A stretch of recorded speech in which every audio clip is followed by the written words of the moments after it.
ಶ್ರೀ ಕ್ಷೇತ್ರ ಧರ್ಮಸ್ಥಳ ಗ್ರಾಮೀಣಾಭಿವೃದ್ಧಿ ಯೋಜನೆ ಬಿಸಿ ಟ್ರಸ್ಟ್ ವತಿಯಿಂದ ತಿಪಟೂರಿನಲ್ಲಿ ಮದ್ಯವರ್ಜನಾ ಶಿಬಿರ ಹಮ್ಮಿಕೊಳ್ಳಲಾಗಿತ್ತು.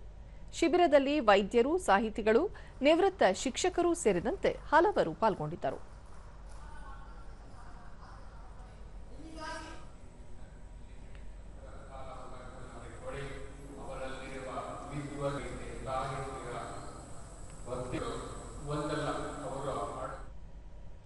ಶಿಬಿರದ ಅಧ್ಯಕ್ಷ ಎಂಡಿ ರವಿಕುಮಾರ್, ಮದ್ಯಪಾನ ಮಾಡುವುದರಿಂದ ಆರೋಗ್ಯದ ಮೇಲೆ ದುಷ್ಪರಿಣಾಮ ಬೀರಲಿದ್ದು, ಈ ಹಿನ್ನೆಲೆಯಲ್ಲಿ ಉತ್ತಮ ಆರೋಗ್ಯ ಕಾಪಾಡಿಕೊಳ್ಳುವ ಕಡೆ ಗಮನ ಹರಿಸಬೇಕು ಎಂದರು.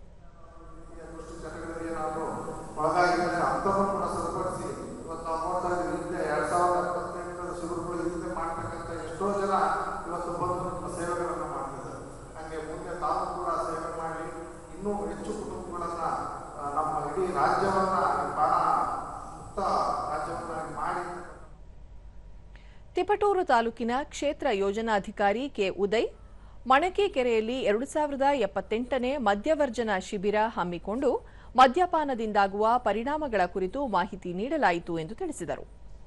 ಲಾಯರ್ಗಳಾಗಿರ್ಬೋದು, ಇವುಗಳಿಂದ ಮಾಹಿತಿ ಕೊಡುವುದರ ಮುಖಾಂತರವಾಗಿ ಅವರ ಮನಸ್ಥಿತಿಯನ್ನು ಪರಿವರ್ತನೆ ಮಾಡುವಂಥ ಕೆಲಸ ನಾವು ಮಾಡಿದೆವು. ಆದಮೇಲೆ ನಮ್ಮ ಈ 2078ನೇ ಶಿಬಿರದಲ್ಲಿ ಪ್ರಸ್ತುತ 57 ಮಂದಿ ವ್ಯಸನಿಗಳಿದ್ದಾರೆ. ಅವರು ನಮ್ಮ ಈಗಾಗಲೇ ಆ ವ್ಯಸನಿಗಳನ್ನು ಹೇಗೆ ಬಂದಿದ್ದಾರೆ ಅಂತ ಹೇಳಿದ್ರೆ, ತಾಲೂಕಿನಲ್ಲಿ ಈಗಾಗಲೇ ಯಶಸ್ವಿಯಾಗಿ 8 ಶಿಬಿರಗಳು ನಡೆದಿದೆ.